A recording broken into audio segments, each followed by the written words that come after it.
What is going on, boys and girls, ladies and gentlemen, and Zims? What's up?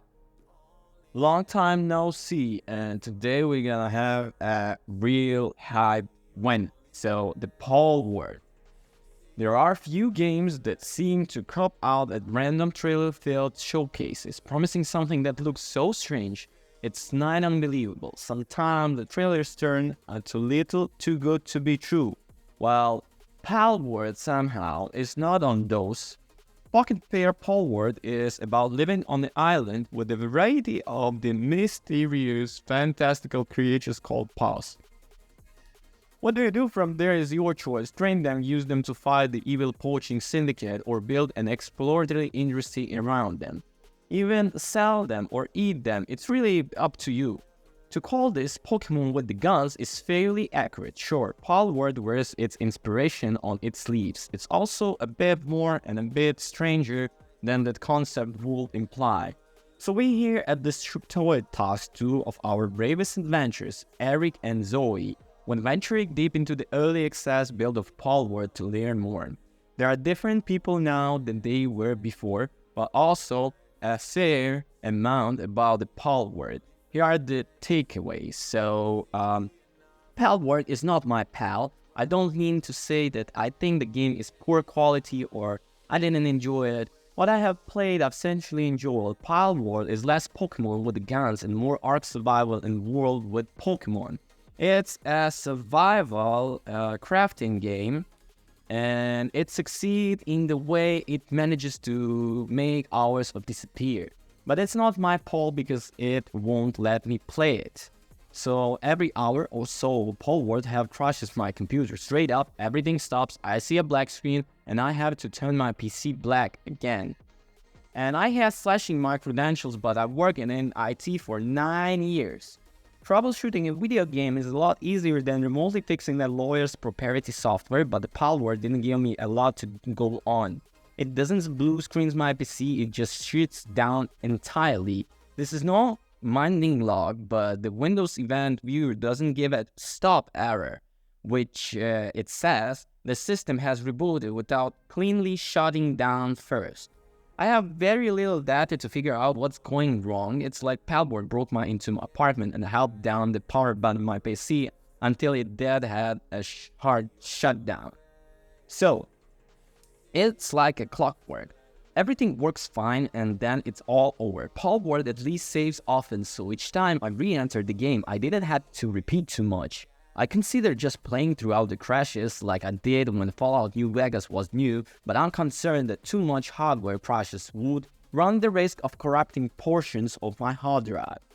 I'm therefore hesitant to play any more of Palworld until there is a patch for the game or a dry update for my GPU. That's a shame because I started up the game just to check on something, and I really wanted to start playing, and then on the main splash screen I noticed in the message, Palworld's in early access. You may encounter bugs or crashes. That I certainly did. And I enjoyed that in nearly 3 hours of play. As far as survival crafting games, it feels like a bit simple.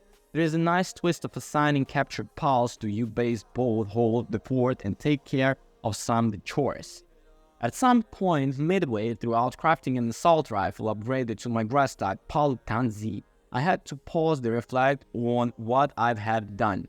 I was about to put a military rifle in the hands of somewhat sentimental animal, and seemingly innocent and adorable creature, hoping in place that the bullets in generical direction would be ace in ace hole I needed against it, particularly throughout the boss trainer. I considered it, decided it was cool, and went back to work. Well, that's been my takeaway from the Palworld so far, a game full of the surprises. Granted, I had only followed it throughout novelty to its point. It was the game that would show up in SGF on the Game Awards or a similar stream, and I remarked the Pokemon with guns and move on. Yet part of me wanted to see if this would be a days before Esquire disaster waiting to happen. Kudos to Pocket Pair, this is absolutely isn't. In fact, it may be one of the year's yearly surprise. While the Palworld has you crushing the monsters, it's not just about taking that batting like in Game Freak development inspiration. And to be clear, I don't think it's a reach. Everything about Palworld has legally string approximation vibe down to the clever names, elemental typing, and even visual designs. So after an hour or so running around catching the monsters and seeing the open world expand, I figured that was the draw. There's not really a funnier moment in the gaming in recent memory than realizing to catch my first Pal and I have to beat them up with my first weekend to capture it, and all will appear, and that make worse some funny videos on the social. But it was once I started building all my base back home and I saw the real draw, or maybe at least the draw for me. While every Pal can be taken into the combat and used as a sidekick, alongside you own the character martial capabilities that they can also be put to work back your base. And as I delve deeper into the work sustainability specialities that dictate each Pal's talents and how those could automate production, I feel deep down the rabbit hole. My sole focus was now building a humming, fine-tuned factory for producing goods and advancing technology. Like Sid Meier's civilization gunning for the sense of victory, I was storming throughout the tech tree, building a machine of Pal labor to get me there. Once natural resources like stone and wood became hubs and I could set adorable Catarians to work on my occurring precious resources, I sought out Pals not for their combat process, but what they could do for my base. Transport goods, craft items, see fields, and water the crops. As my workshops and building expanded, I constructed a small fort and soon had defended against the invaders.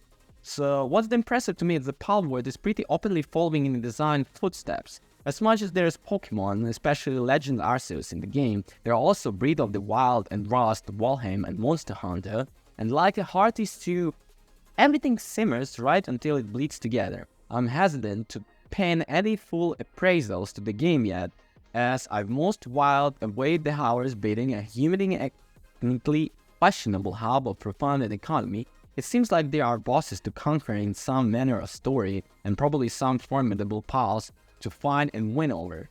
I'm just pleasantly surprised that Palworld not only works, but works so well. It's genuinely enjoyable even for me, someone who takes a while to warm up for the survival games. As a Dyson Sphere program and a satisfactory fun, the engaging automation creationally helps. We'll continue to follow Palworld as it develops throughout the early access, but right now, Pocket Pair has managed to do a success, like unbelievable success, because right now, the 24-hour peak in the Palworld, right now, it's 1,582. Can you imagine? It's already up top the Counter-Strike, and it's beating up the Dota and the Baldur's Gate and the PUBG and even the Grand Theft Auto 2. We'll see how long the hype stands. Thank you for watching. Don't forget to comment and subscribe. You guys, peace!